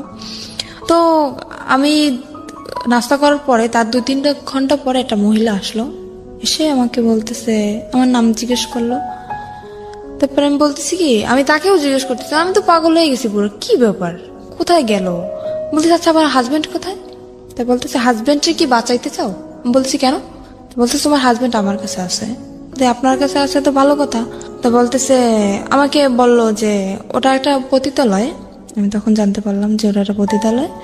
আমাকে বললো তোমার নির্দেহ ব্যবসা করতে হবে এখানে। ওই মহিলাই সরাসরি বললো? সরাসরি আমাকে বলতেছে ওই মহিলা। আমি বলতেছি কিরকম কথা বলতেছেন? আমি আসছি এটা, আমি জানি এটা একটা হোটেল, এখানে মেয়েরা থাকে, তো দেহ ব্যবসা করবো মানে? তা বলতেছে তোমার হাজবেন্ড আমার কাছে বন্দি আছে, যদি তোমার হাজবেন্ডকে বাঁচাইতে চাও তখন বাধ্যতামূলক তোমার এটা করতেই হবে। তারপরে উনি এটা ছুরি বের করলো না ব্যাগ থেকে আমার সামনে। ওরা আমার সামনে ধরার পরে বলতেছে যদি তুমি না রাজি হও তাহলে তোমাকেও মেরে ফেলা হবে, তোমার হাজবেন্ডকেও মেরে ফেলা হবে। কিন্তু আমার হাজবেন্ড তো ঠিক ঘুরে বেড়াচ্ছে, আমি তো ওখানে বন্দি। মানে ওকে যেরকম শিখিয়ে দিয়ে গেছে মহিলাকে, আমাকে সেভাবেই বলতেছে। তো আমি ভয় পেয়ে যাই, আর আমি চিন্তা করি আমি মারা যাই কিন্তু আমার হাজবেন্ডের তো আমি খুব ভালোবাসি, আমি ওর মৃত্যুর আমি মেনে নিতে পারবো না। তখন আমি বললাম কি আচ্ছা ঠিক আছে, আমি রাজি হই ওখানে ভয়তে। তো ওটা তো আপনার হয় লাইসেন্স প্রাপ্ত, লাইসেন্স না হলে ওটা হয় না। সেখানে আমাকে থানায় নিয়ে যাওয়া হয় ওখানে, আর আমাকে শিখিয়ে দিছে যে যদি কেউ বলে, জিজ্ঞেস করে তুমি কি ভয়ে ছুটে করতেছো সব, বা কেউ কি তোমার ভয় দেখাইছে বা কিসের জন্য করতেছো, যদি জিজ্ঞেস করে তো সম্পূর্ণ তুমি একটা কথাই বলবা যে আমাকে কেউ জোর করে না, আমার দারিদ্রিক সমস্যার কারণে আমি এসব করতে রাজি হয়েছি। এটা আপনাকে শিখিয়ে দেওয়া হয়? এটা আমাকে শিখিয়ে দেওয়া হয়। তো আমার মনের ভিতরে তো ভয়, যেহেতু আমি যদি একলা থাকতাম তাইলে হয়তো আমি স্যারের সাথে বলতে পারতাম যে স্যার না আমাকে ভয় দেখানো হচ্ছে, কিন্তু আমার হাজবেন্ড ওনাদের কাছে জিম্মায় আছে, ওনাদের কাছে বন্দি, সে ভয়তে আমি বলতেছি না। তো স্যার আমাকে জিজ্ঞেস করলো যে তোমার বয়স তো একদম কম, তো এই কম বয়সে কেন তুমি এসব করতে চাইছো? আমি বলতেছি আমার সমস্যা আছে ফ্যামিলিগত। আমার মানে থানায় গেছেন আপনি? হ্যাঁ, থানায় আমি তখন। ওকে। উনি আমাকে সবকিছু জিজ্ঞেস করলো, তারপর আমাকে একটা পেপারে সাইন করানো হয় যাতে আমি পরে কোনো ঝামেলা না করতে পারি। মানে আমি স্বইচ্ছায় এসব করতেছি, আমাকে একটা পেপারে সাইন করানো হয়, আর ওখানে আমার ছবি টবি সবকিছু তুলে রাখা হয়। ফাইন। এখানে একটা কথা আছে, সেটা হচ্ছে আপনার কাছ থেকে কোনো সার্টিফিকেট চাওয়া হয়েছিল, বয়সের কোনো সার্টিফিকেট? হ্যাঁ, বলছিল যে তোমার বয়স কত, আমাকে শিখিয়ে দেওয়া হয়েছিল যে তুমি বলবে তোমার বয়সে বর্তমান বয়স 20 বছর।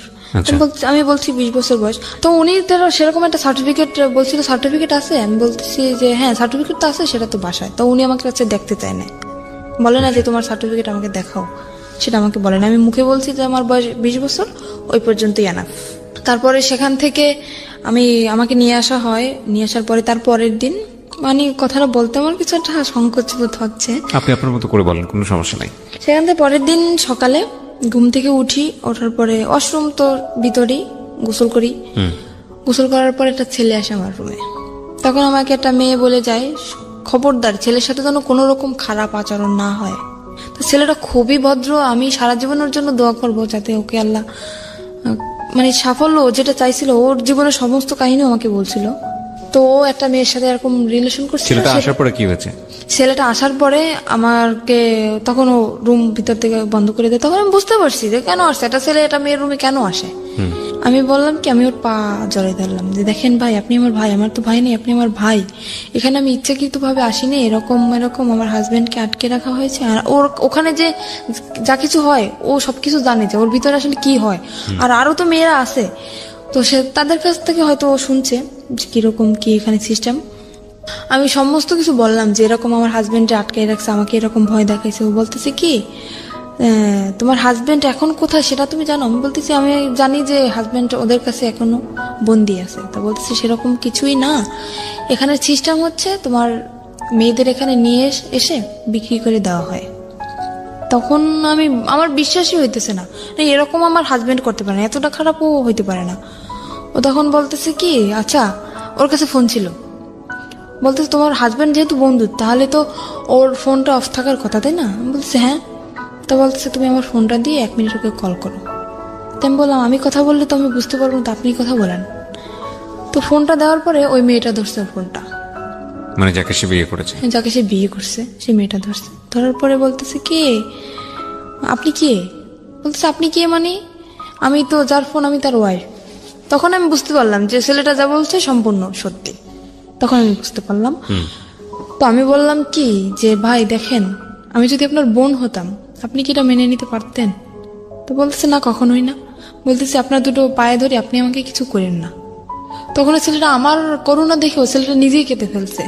ছেলেটা বলল কি, আচ্ছা ঠিক আছে আমি তোমাকে কিছু করতেছি না, কিন্তু এরপর নেক্সট টাইম যে আসবে সে তো তোমাকে ছেড়ে দেবে না, কারণ এখানে টাকার বিনিময়ে সব কাজ করা হয়, টাকা দিয়ে তো কেউ তোমাকে ছেড়ে দেবে না।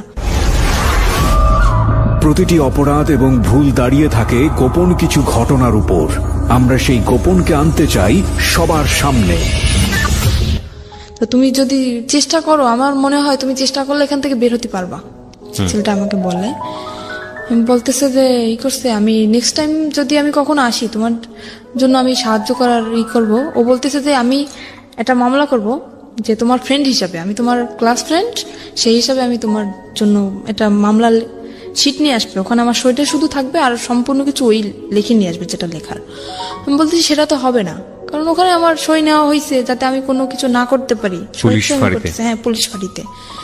তো বলতেছে তাহলে কি করবা, দেখো কি করতে পারো। ও তো চলে গেল। এবার আমি দরজাটা আমি নিজেই বন্ধ করে দিলাম। দেওয়ার পরে আমি খুঁজতেছি যে ছুরি বা অন্য কিছু যদি আমি পাই, আমি আত্মহত্যা করার চেষ্টা করতেছি। তো আমি খোঁজাখুঁজি করতেছি, খুঁজতে খুঁজতে উপরে যে সানসেটের পরে ওই যে আপনার বক্স ছিল, বক্স আনছে আমার জন্য, ওই রুমে সবকিছু নিয়ে আসছে আমার জন্য, যেহেতু ওই রুমে আমি থাকবো, সবকিছু নিয়ে আসছে। তো বক্সের যে কার্টুনটার ভিতরে আপনার ইঁদুর মরা ওষুধ। আমি পাইয়ে তো মানুষ তো কষ্ট হয়, কিন্তু আমি পাই তো মহা খুশি। আমি ওটা পাওয়ার পরে অনেক অনেক খুশি আমি, যে আমি এখানে এসব করার থেকে কারে আমি ভালোবাসলাম, কার জন্য আমি রাজি হইলাম, যাকে বাঁচানোর জন্য আমি রাজি হইলাম সেই আমাকে দিয়ে এসব করাচ্ছে, আমি আর নিজের জীবন আমি রাখতে চাই না। তো আমি পুরো প্যাকেট খেয়ে ফেলছি। ফেলার পরে দরজা খুলে দিলাম আবার। দেওয়ার পরে আবার আর একটা ছেলে আসছে, এসে দেখতেছে আমার অবস্থা খুবই খারাপ, পুরো শরীর ঘেমে গেছে আর আমি কথা বলতে পারতেছি না। তো আমার যে ওখানে যে ওই যে মহিলাটা, ওনাকে ডাক দিল, ডাক দেওয়ার পর উনি তো ভয় পেয়ে গেছে যে এখানে যেহেতু আমার থেকে সই নেওয়া হয়েছে, তখন তো ওরা বুঝে যাবে যে আমাকে ভয় দেখানো হয়েছে, আমার থেকে সই নেওয়া হয়েছে যে আমি স্বেচ্ছায় সব করতেছি, তাহলে কেন আমি বিষ খেলাম, এখানে প্রশ্ন উঠবে না। তখন উনি আমাকে তাড়াতাড়ি হসপিটালে নিয়ে গেল। হসপিটালে নেওয়ার পর আমাকে ওয়াশ করানো হলো, তারপরে ওখানে হসপিটালে আমাকে ভর্তি করলো। করার পরে মোটামুটি থানায় খবরটা চলে গেছে, থানার স্যার আমার কাছে আসলো। এসে তখন আমি পুরো অজ্ঞান, তখন আমার জ্ঞান আসে নাই। তো স্যার তখন আমাকে কিছু জিজ্ঞেস করতে পারে না, চলে গেছে। যাওয়ার পরে 1 সপ্তাহ পরে ওই যে আমার হাজবেন্ড ও আসে, ওর কাছেও খবর চলে গেছে। ও আসে আমার তো অক্সিজেন লাগানো, তারপরে মুখে তো খাইতে পারি না, এনজি টিউবে খাই। তো আমার হাতটা ধরলো, তো সেরকম একটা কথাও বলতে পারি না। আমি ওকে দেখে কেঁদে ফেলছি আমি, যে কি আমি অ্যাকশন নিতেছি, কেন তুমি আসছো? আমার ডক্টর সবাই আমার সামনে, আমি ওখানে অ্যাকশন নিতেছি, তুমি কেন আসছো? তুমি এখান থেকে চলে যাও। আমি এক নজর ওকে দেখার পরে আমি চোখ বন্ধ করে ফেলছি, এতটা ঘৃণা আসছে আমার। আমি বললাম তুমি চলে যাও এখান থেকে, আমি তোমাকে দেখতে চাই না। তো সেখান থেকে ও বললো কি আমি চলে যাবো ঠিকই, কিন্তু তোমাকে সাথে নিয়ে যাবো। কোথায় নিয়ে যাবো? আবার আমাকে কোথাও বিক্রি করার ইচ্ছা আছে তোমার? কোথায় নিয়ে যাবো আবার? তো আমার হাতটা ধরলো, ধরার পরে বললো কি যে আমি আসলে বুঝতে পারিনি যে তুমি আমাকে এতটা ভালোবাসো, তাহলে আমি এটা করতাম না কখনোই।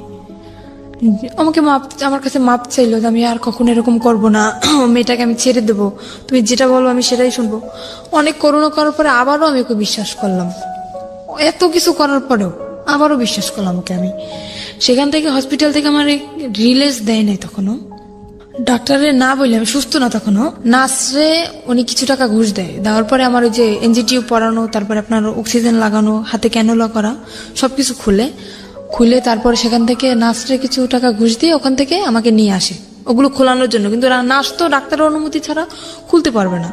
উনি টাকা পাওয়ার পরে উনি খুলে দিল ওগুলো। নার্স ওগুলো খুলে দেওয়ার পরে আমি তখন হাঁটতেও পারি না ঠিক মতন, এতটাই ক্লান্ত আমি। আমাকে নিয়ে তখন সে ঢাকা, আমার একটা ফুপু আছে সেখানে আমাকে নিয়ে আসে, আমার আপন ফুপু, সেখানে আমাকে নিয়ে আসে। আর বাড়ি তো গেলে তো যদি এই সমস্ত কথা শোনে তাইলে তো মনে করেন ওরে তো মারবে, সাথে আমিও মার খাবো, যে এত কিছু তাও তারপরও কেন আমি মানিয়ে নিলাম। আমি বাড়ি গেলাম না, আমার সে ফুপুর কাছে গেলাম, যার পরে ওখানে আমি 1 মাস পর্যন্ত থাকলাম। থাকার পরে ও বললো কি দেখো আমি তো কাপড় চোপড় কিছুই নিয়ে আসিনি, আমার কাপড় চোপড় তো সবকিছু বাড়িতে, তুমি এখানে থাকো, মানে আমাদের ওখানে চাকরি বাকরি নেওয়ার কথা, তো আমি সুস্থ হবো তারপরে চাকরি নেবো। বললো আমি বাড়ি থেকে আমি কাপড়গুলো নিয়ে আসি আমার, এই বলেও বাড়ি চলে গেল। যাওয়ার পরে ও যেদিন যাবে তার পরের দিন আসার কথা, আসতেছে না। তারপরে আমি বললাম কি ব্যাপার তোমার আসার কথা, তুমি কেন আসতেছো না? সে ওখান থেকে এসে চলে গেছে, সেই শ্বশুর বাড়ি চলে গেছে, ওর যে সেই শ্বশুর বাড়ি চলে গেছে। ফোন করলে মাঝে মাঝে ওই মেয়েটা ধরে। তারপরে আমি বুঝতে পারলাম আস্তে আস্তে, অনেক কান্নাকাটি করছি, অনেক রিকোয়েস্ট করছি তুমি আমাকে নিয়ে যাও নিয়ে যাও। সেখান থেকে আমার আব্বু আম্মু যখন জানতে পারি আমি ওখানে, আমাকে নিয়ে যায়। নিয়ে যাওয়ার পরে ওই যে মহিলা, ওই মহিলাকে নাম্বার দিয়ে দেয়, আমার আম্মুর নাম্বার দিয়ে দেয়। কিসের জন্য জানেন? যাতে আমি আমার বাড়িতেও জায়গা না পাই আর ওর কাছেও যাতে আমি না যেতে পারি। ও ওর বাড়িতে সম্পূর্ণ সবাইকে জানাই দিছে যে আমি এসব করি, আমি বিয়ের আগে এসব করতাম, ও জানতে পারছে সেজন্য ও আমাকে ডিভোর্স দিতে চায়। আসলে তো কিছুই না সেরকম, ও নিজে করছে এগুলা। এটা বলার পরে আমার আম্মুর কাছে ওই মহিলা ফোন করে, করার পরে ওই ফোনটা আমার আব্বু ধরে। ধরার পরে ওই সম্পূর্ণ কথা উনি বানাই যা বলার সব বলছে, যে আপনার মেয়ে এতদিন শ্বশুর বাড়ি ছিল না, আমার এখানে ছিল, এসব করতো। আর এসব কথা শোনার পরে আমার আব্বু তো সবাইকে বলে দিল। মানে এই ফোনটা কে ধরেছে? আমার আব্বু, সদাব্বু। না, আমি আসলে এই জিনিসটা একটু ক্লিয়ার হতে চাই। ফোনটা কে করেছে, কাকে ফোনটা রিসিভ করেছে কে? ফোনটা করছে আমাকে যেখানে বিক্রি করে দেওয়া হয়েছিল, যে মহিলা ছিল উনি ফোন করছে। উনি ফোন নাম্বারটা নিছে আমার হাজবেন্ডের কাছ থেকে। কাকে করেছে ফোনটা? ফোনটা করছে আমার আম্মুর ফোনে, কিন্তু ফোনটা রিসিভ করছে আমার যে আব্বু। মানে তখন তো আপনার আম্মুর বিয়ে হয়েছে? হ্যাঁ, তখন আর একটা বিয়ে হয়েছে। ফোন করে ওই ভদ্র মহিলা, মানে হোটেলের যিনি ইনচার্জ ছিলেন ওইসব কাজের, ওই ভদ্র মহিলা ফোন করে আপনার মাকে বলেছে যে আপনার, আমার মাকে না, আমার সৎ যে আব্বু, মানে আলটিমেটলি আপনার মাকে ফোন করার জন্য বলেছিল, কিন্তু আপনার সৎ বাবা রিসিভ করেছে। সৎ বাবাকে বলেছে যে এই সব কাজ করেছে আপনার মেয়ে এখানে। ওকে। আর উনি যেগুলো বলছে ওগুলো তো সম্পূর্ণ মিথ্যা কথা, রাইট? তারপর মানে উনি চায় যে আমার বাড়ির থেকে যদি আমাকে তাড়িয়ে দেওয়া হয় তখন আমার বাধ্যতামূলক ওখানে যেতে হবে, কোনো উপায় থাকবে না, কোনো উপায় থাকবে না। তখন আমার আব্বু ওটা শোনার পরে, আমি ওনাকে আব্বু বলেই ডাকতাম, ওটা শোনার পরে সে আমাকে মানে একদম ক্লিয়ারলি বলতেছে তুমি বাড়ি থেকে বের হয়ে যাও। ফ্যামিলির সবাইকে জানাই দিল। এবার আমি কি করব, আমার মাথায় আসমান ভেঙে পড়ছে। এরকম একটা জিনিস আমার লাইফে ঘটলো, কোথায় আমার ফ্যামিলি আমাকে সাপোর্ট করবে, অন্য মানুষের একটা মিথ্যা কথা শুনে আমার সাথে এরকম করলো। আমি বাড়ি থেকে বের হয়ে চলে আসলাম। মাও বললো বাড়ি থেকে বের হয়ে যেতে? আম্মুর তো কিছু করার নেই, ফ্যামিলির থেকে যেহেতু সবাই এরকম বলতেছে। কিছুই বললো না মা? আম্মু তো কান্নাকাটি করতেছে, আম্মু তো আমাকে আসতে দেবে না। তখন সে আব্বু বলতেছে তুমি যদি তোমার মেয়েকে না সর আমি তোমাকে ডিভোর্স দিয়ে দেবো। তা আম্মুকে আমি বললাম আম্মু এতদিন তো দূরে ছিলাম, থাকছিল না আমার ছাড়া, তো এতদিন যেরকম ফোনে কথা বলছি এখনো সেরকম, ঠিক সেরকম তোমার সাথে আমার ফোনেই কথা হবে, আমি এখানে থাকবো না। কারণ আমি যদি এখানে থাকি এই ব্যাপারটা গোটা এলাকায় জানাজানি হয়ে যাবে, আমি এটা চাই না। বাড়ি থেকে বের হয়ে চলে আসলাম। বাড়ি থেকে বের হয়ে চলে আসে আমার যে ফুপুর কাছে ছিলাম ঢাকায়, ওখানে আবার আসলাম। আসার পরে ওনার কাছে 15 দিন থাকার পরে ওখানে কোনো চাকরি বাকরি হইতেছে না, কারণ যেহেতু বাড়ি থেকে একদম বের হয়ে চলে আসছি, বাড়িতে আর যাবো না, চাকরি বাকরি কিছু তো একটা করা লাগবে। ওখানে কোনো চাকরির ম্যানেজ হইতেছে না। তারপর আমার আম্মু কথা বললো, আমার যে আন্টি এখন বর্তমানে ঢাকায় আছে, ওনার সাথে আমার আম্মু কথা বললো যে দেখ, আমি আম্মুকে সবই বলছি যে আম্মু যেটা তোমরা শুনছো সেটা সম্পূর্ণ মিথ্যা, তুমি আমার কাছ থেকে শোনো। আম্মু শোনার পরে আর আম্মু আমাকে অনেক বিশ্বাস করে, আর আমি আম্মুর সাথে কখনোই মিথ্যা কথা বলি না। ওই বিয়ে হওয়ার পরে যেটা বলছি, কিন্তু এখন আর বলি না। তাও তো বলছি হাজবেন্ডের জন্য। আম্মুকে বলার পর আম্মু বলছে আচ্ছা ঠিক আছে আমি দেখতেছি। তো আম্মু সেখান থেকে আমার আন্টির সাথে কথা বলে, আন্টির সাথে কথা বলার পরে আন্টি বললো ঠিক আছে আমার কাছে আসো। ঈদের 3 মাস আগে বলতেছে ঠিক আছে আমার কাছে আসো তুমি। আসলাম, সেখানে আসার পরে ট্রেনিং করলাম। ওই যে আপনার এখন যে নার্সিং ট্রেনিং জবটা করতেছি নার্সিংয়ে, সেখানে ট্রেনিং করলাম, করার পরে তারপরে আবার অসুস্থ হয়ে গেলাম। সেখানে অসুস্থ হওয়ার পরে প্রায় 2.5 মাস যাবৎ বসা, তারপরে কোনো চাকরি বাকরি হইতেছে না। আমার আপন ফুপুর বাসায় চলে আসলাম। সেখান থেকে আমার আম্মু কথা বলে আমার আন্টির সাথে, সেখানে 15 দিনের মতো থাকলাম। আমার আম্মু কথা বলে আমার আন্টির সাথে যে এরকম ওর সমস্যা, ওর জন্য একটা চাকরি দেখতো না। তো আন্টি বললো ঠিক আছে ওকে আমার কাছে পাঠিয়ে দাও। তো আমার সে আন্টি তো থাকে নারায়ণগঞ্জে, ওই যে ফুপু, তাকে আমি আন্টি বলেই ডাকি। সেখান থেকে আমি আমার আপন যে খালা তার কাছে চলে আসলাম। আসার পরে সেখানে একটা এই যে এখন যে চাকরিটা করতেছি সেখানে ট্রেনিং করি। ট্রেনিং করার পরে আমি হঠাৎ অসুস্থ হয়ে যাই। অসুস্থ হওয়ার পরে 2.5 মাস বসার পরে আমি ওকে একদিন কল দিই আমার আন্টির ফোন দিয়ে। ওকে, মানে আপনার হাজবেন্ড? আমার হাজবেন্ডকে কল দেই। কল দেওয়ার পরে ও শুনলো যে আমি ঢাকায় আছি। তারপর আমি আবারও কেঁদে ফেলছি, ওর সাথে ফোনে কেঁদে ফেলছি। তো তখন আমাকে বলতেছে কি, ও মেয়েটা এখন নেই, তুমি কি এখন আসবা? আমাকে আবারও যেতে বলতেছে যে তুমি কি আমার সাথে সিনেমা করতেছো? বলতেছে কেন, তুমি দীর্ঘ 6টা মাস যাবো তুমি আমার সাথে কোনো যোগাযোগ রাখো নাই। ওই যে চলে গেছো তারপরে কত কান্নাকাটি আমি করছি, তুমি আমাকে তো নিয়ে যাওই নাই, আর তুমি নিজেও আসো নাই, এখন আমাকে যেতে বলতেছো, তুমি কি আমার আবার জীবনটা নষ্ট করতে চাও? তারপরে মাঝে হয়েছে কি, আমি একটা দেখাই, কবিরাজ দেখাই, উনি আমাকে একটা মান্ডলি দেওয়ার পরে সেখান থেকে আমি একটু ওকে কিছুটা বলতে পারছি। এখন আমি বললাম কি, আমি তোমাকে ভুলে যেতে চাই, আমি চাই না যে জিনিসটা আমার জীবন থেকে চলে গেছে, যে অতীতটা চলে গেছে, সে অতীতটা আবার আমার জীবনে ফিরে আসুক, আমি চাই না। তোমার যদি মনে চায় আমার সাথে, যদি বোঝো যে না শারমিন সত্যি আমাকে ভালোবাসতো, যদি আমার সাথে কথা বলতে মন চায়, মাঝে মাঝে তুমি শুধু আমার সাথে একটু কথা বলো, আমার একটাই রিকোয়েস্ট, আমি তোমার কাছে আর যাইতে চাই না। তো এখনো মাঝে মাঝে ও আমাকে কল করে বলে যে তুমি আসো। তো তারপরে সেখান থেকে কথা হওয়ার পরে আর একদিন আমি আবার ওকে কল করছি। কল করার পরে ওর যে বউ ধরছে, সেখান থেকে কত মিথ্যে কথা ও বলতেছে আমার সাথে এখনো পর্যন্ত। আবার ওর বউ ধরার পর আমার সাথে কথা বলে।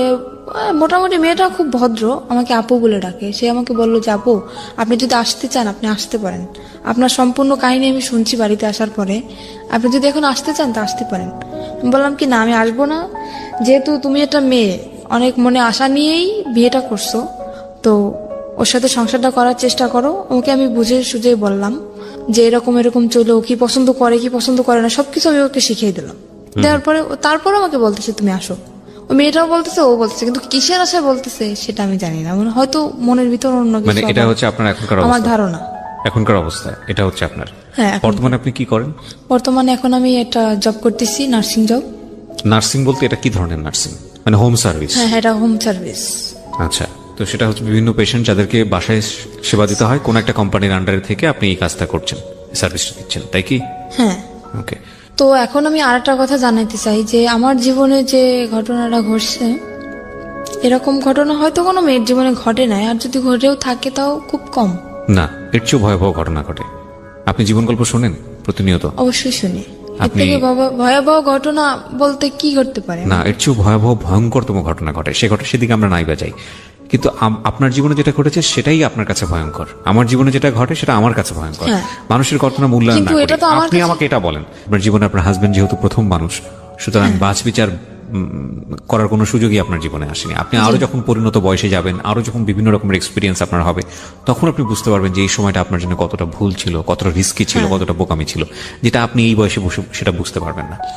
কিন্তু আমার একটু জানতে ইচ্ছে করছে, শুধু একটু না, খুবই জানতে ইচ্ছে করছে যে আপনি গল্পটা কেন আজকে রেডিওতে লাখ লাখ মানুষের সামনে বললেন, ইউটিউবে আপনার এই গল্পটা যাচ্ছে খুব ছোট করে, লাখ লাখ মানুষ আপনাকে দেখছে, আপনি স্বেচ্ছায় নিজেকে দেখার অনুমতি দিয়েছেন, তো এগুলো আপনি কেন বলতে গেলেন? এটা আমি বললাম যে একটা ছেলে কতটা নিচে নামলে এরকম একটা জঘন্য কাজ করতে পারে, সেটা জানানোর জন্য যে একটা ছেলে কেন এরকম করে, একটা মেয়ের সাথে কেন করে, তার অন্যায় কি। একটা মেয়ে একটা ছেলেকে বিয়ে করে সংসার করার জন্য, শুধু কি এটাই? শুধু এটাই। কিন্তু আমি তো অনেক কিছু দেখতে পাচ্ছি গল্পের মধ্যে, যে একটা মেয়ে কতটা বোকা হলে এতবার ভুল করার পরও একটা ছেলেকে মানে এটা তো বোকামি না, এটা তো ভালোবাসা। এটা ভালোবাসা না, এটা বোকামি। আমি মনে করি এটা ভালোবাসা। এটা ভয়ঙ্করতম বোকামি। এর মাঝখানেও অনেক কিছু ঘটছে যেটা আমি বলতে চাই না। What ever the situation is, আপনি শেষ পর্যন্ত ছেলেটাকে লাভ করেন, আপনি স্টিল তাকে লাভ করেন, এটা আপনি অস্বীকার করতে পারবেন? মোটেই না। আর আমি যতদিন পর্যন্ত বাঁচবো ততদিনও আমার মনের ভিতর থাকবে। এটা ডাহা মিথ্যা কথা। মোটেই না। আপনি আমার কথাগুলো একটু মনোযোগ দিয়ে শোনেন, তাহলে আপনি বুঝতে পারবেন, যেটা আপনি এখন বিশ্বাস করতে পারবেন না, but that will eventually true after the age. সেটা আপনার জীবনে সত্য। আমরা যখন কাউকে লাভ করি, হ্যাঁ, আমি সরি যে আমি আপনাকে কষ্ট দিচ্ছি, কিন্তু এটাই সত্য। আমরা যখন কাউকে লাভ করি বা কাউকে যখন ভালোবেসে ফেলি, তখন ওই মানুষটা ছাড়া আমাদের জীবন চলবে না, এটাই আমরা মনে করি। বাট এটা যে চরমতম মিথ্যা কথা এবং এটা যে আসলে সত্য না, এটা আমি এখন মনে করতেছি। জীবনটা কারোর জন্য কখনো থেমে থাকে না। আপনি যে বললেন না যে একটু আগে যে আপনি তাকে ভালোবাসাটা আমার মনের ভিতরে থাকবে, আমি সেটা বলছি। থাকবে না আপনার ভালোবাসা? অবশ্যই থাকবে, ডেফিনেটলি থাকবে না। কিভাবে থাকবে না বলেন? এবং এটার অ্যান্সার আপনি এখন আমাকে মনে করে নেন যে আমি যেটা বলছি সেটা মিথ্যা কথাই, কথা আপনি এটাই মনে করবেন। কিন্তু আপনি একটা সময় গিয়ে মনে করবেন যে না, আমি যেটা বলেছিলাম আজকের অনুষ্ঠানের ডকুমেন্টস থাকবে, তো আপনি দেখবেন, আপনি যখন পরিণত বয়স, এই ইউটিউবে এটা থেকে যাবে, ইউটিউবে আপনি আরো 5 বছর পর 10 বছর পরে গিয়ে বলবেন যে কিবরিয়া ভাই এই কথাটা বলেছিল অনুষ্ঠানে এবং এটাই সত্য। আপনাকে আমি আরো 10 বছর পর ইনভাইট করবো এই অনুষ্ঠানে, আমি যদি করি, আমি আপনাকে ইনভাইট করবো, এবং আমার যে কথাটা ছিল যে এটা থাকবে না, শুধু ঘেন্নাটুকু থাকবে, ভালোবাসা থাকবে না, এবং এই ফিলটাই থাকবে আজ থেকে 5 বছর পর, 10 বছর পরে। আমি যেটা বলতে চাচ্ছি যে আপনার ওই পরিণত বয়সটা নাই, ম্যাচুরিটিটা নাই। নইলে একটা মানুষ আপনাকে মৃত্যুর মুখে ঠেলে দিয়েছে। একটা মানুষ, নারীর সতীত্ব যেটা, এটা আমাদের সমাজে মনে করা হয় একটা নারীর সতীত্ব না থাকলে আর কিছুই নাই। আমাদের সমাজ, আমাদের সামাজিকতা এটাই, খুবই ভঙ্গুর একটা মানসিকতা, এবং সেই জায়গাটায় ফেলে দিয়েছে।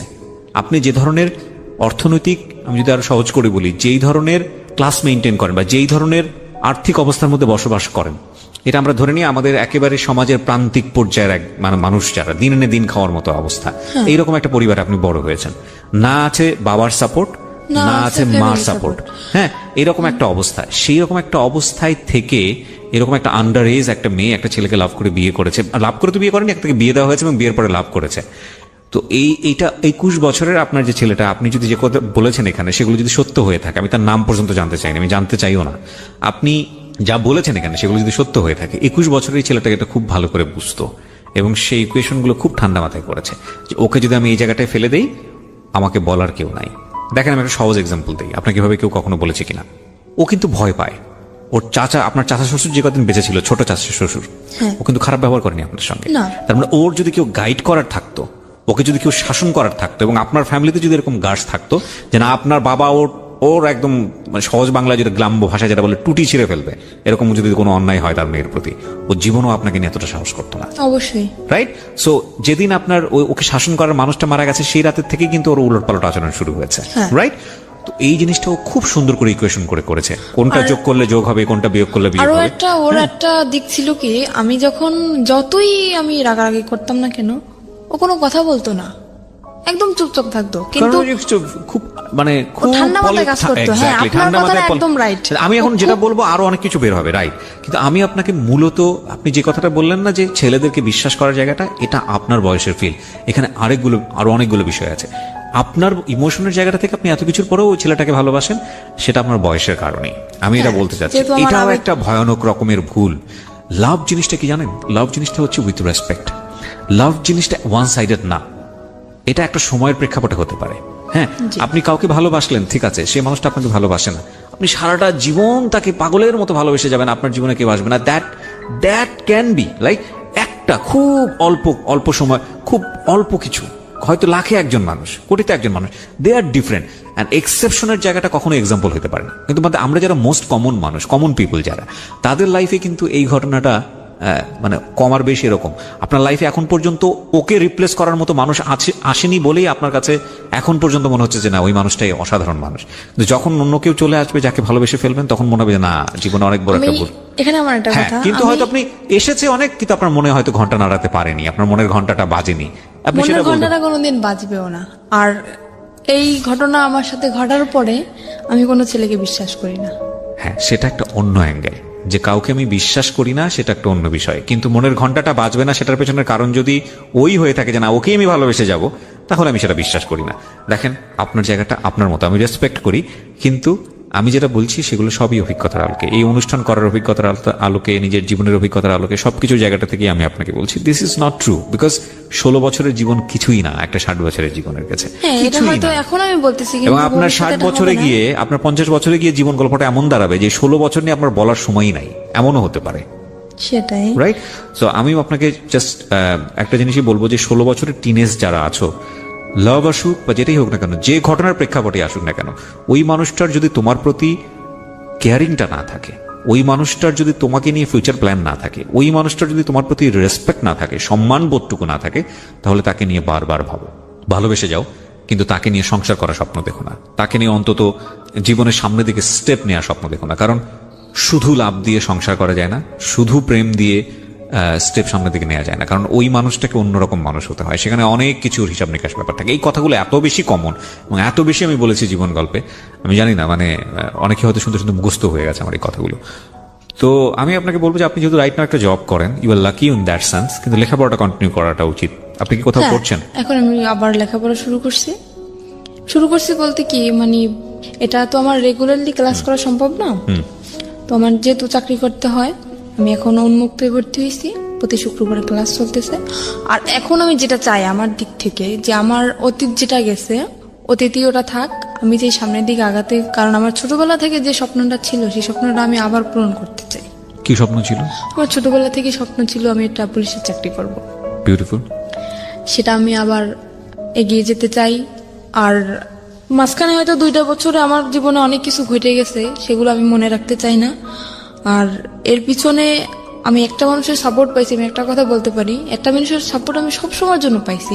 পৃথিবীতে যদি আপন বলতে কেউ থাকে সে হচ্ছে মা, তাছাড়া কিন্তু আমি কারোর সাপোর্টই পাইনি। আর আমি আমার আম্মুকে বলি যে, আমার আম্মু যেহেতু এখন অন্যের ঘরে, আমার আম্মুকে বলি আমি আম্মু সারা জীবন সুখে থাক, আমার খোঁজ নেওয়ার দরকার নেই, কিন্তু আমার আম্মু সারা জীবন সুখে থাক, আমি এটাই চাই।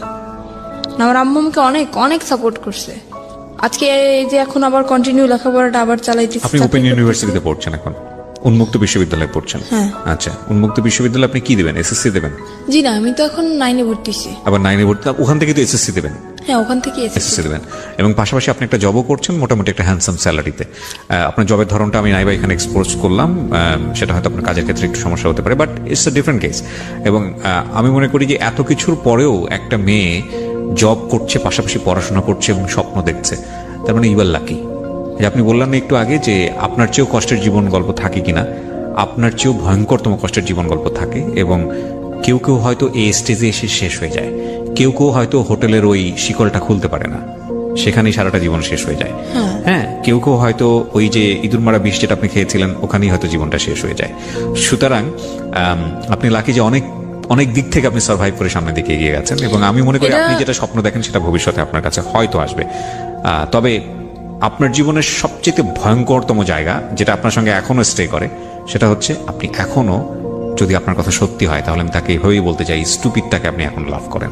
দ্যাট ইজ দ্য বিগেস্ট মানে ভয়ের জায়গা আর কি। সো প্রিয় শ্রোতা, থ্যাংক ইউ সো মাচ। যারা আজকে এই অনুষ্ঠানটা শুনলেন তাদেরকে আমি ধন্যবাদ জানাতে চাই, এবং একই সাথে ধন্যবাদ জানাতে চাই যারা এই অনুষ্ঠানটা নিয়মিত শোনেন।